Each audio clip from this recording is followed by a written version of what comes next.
Ce matin, le réveil est particulièrement difficile. L'idée de me lever et d'affronter la peine de ma mère me semble insurmontable. Pour éviter cette confrontation, je décide de partir courir, cherchant à repousser autant que possible le moment de parler avec ma mère. Bonjour maman, comment vas-tu? Ça va, ma chérie, merci. Je savais qu'elle n'allait pas bien, mais je respectais son désir de ne pas en parler. Malgré notre proximité, peut-être craignait-elle que je développe de la rancœur envers mon père. Mais c'était déjà trop tard. Comment pourrais-je ne pas le détester après ce qu'il lui a fait? Maman, je voulais juste te rassurer, je n'irai pas vivre chez papa. J'ai pris ma décision. Je vis un soulagement sur son visage. Comprenant que ma mère avait besoin de temps pour elle, je décide de la laisser tranquille et de me concentrer sur mes devoirs et mes révisions. Plus tard, j'observe ma mère se joindre à Lucas, notre voisin, qui discutait en bas avec Alex. Depuis sa séparation avec mon père, elle s'est rapprochée du plus de monde possible pour éviter de penser à sa solitude. C'est même ma mère qui organise les fêtes de voisinage. Bonjour Anna, comment ça va aujourd'hui? M'en parle pas. Il est revenu hier pour essayer de me piquer ma fille. Vous pouvez y croire? D'un sens, je comprends qu'il a envie de voir sa fille, mais ça fait 4 mois qu'il ne vous donne plus de nouvelles. Pourquoi maintenant? Je ne sais pas, Lucas. Il ne s'est pas inquiété de sa fille depuis sa naissance. Je ne comprends pas pourquoi maintenant il s'inquiète. Qu'il souhaite rattraper le temps perdu et que loin d'elle, elle lui manque? Peut-être, mais ça ne l'a pas gêné pour l'abandonner il y a 4 mois. Alors je comprends pas. On est là si tu as besoin. Merci. Bon, si on parlait d'un autre sujet. Ce week-end, il fait beau. Ça vous dit un barbecue avec toute la résidence? Notre résidence compte 6 appartements, chacun avec son histoire unique.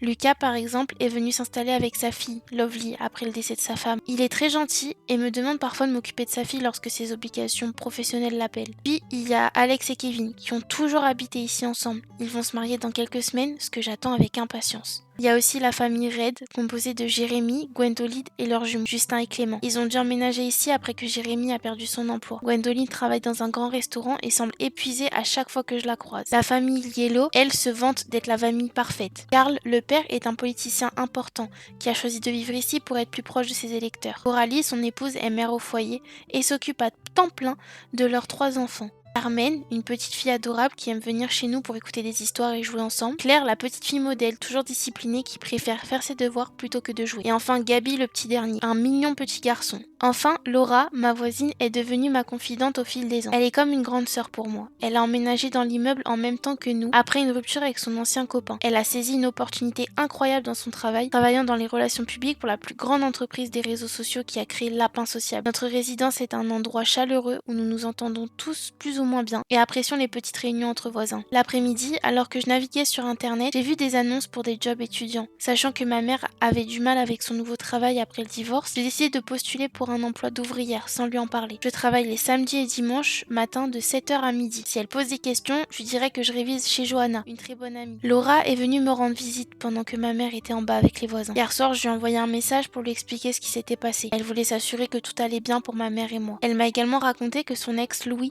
l'avait appelé vendredi soir pour prendre des nouvelles. Ça fait déjà 2 ans qu'ils se sont séparés, mais ils ont vraiment coupé les ponts il y a 6 mois, lorsque Louis a rencontré quelqu'un d'autre. Depuis, Laura ne prend plus soin d'elle, ce qui me fend le cœur car elle ne mérite pas ça. Salut ma Laura, comment ça va? Salut! C'est plutôt à toi que je dois demander ça. C'est toi qui accumule les drames avec ces 2 vipères afriques. Elle donne toujours ce nom à mon père et sa nouvelle croqueuse de diamants. C'est dommage, j'adore ton père, vraiment. Même si je le voyais pas beaucoup. Ouais, t'as été logé comme tout le monde. Il m'a appelé aujourd'hui. Il voulait qu'on reparle de son choix de me faire venir vivre chez lui. Ah bon? Et qu'est-ce que tu lui as répondu? Vas-tu succomber à la vie de luxe? Arrête, t'es bête. Je ne veux pas ça, moi. Ma mère a vraiment toujours été là pour moi. Je ne l'abandonnerai pas. Et puis, je sens que mon père me cache quelque chose.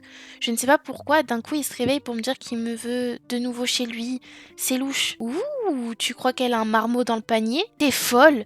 Mon père ne s'est jamais occupé de moi quand il avait 20 ans. Tu crois qu'il s'occuperait d'un autre enfant à 42 ans? Bah, tu sais, si l'autre sorcière lui a retourné le cerveau, comme elle l'a fait pour qu'il quitte ta mère et l'épouse en 4 mois, ça me choquerait pas, hein.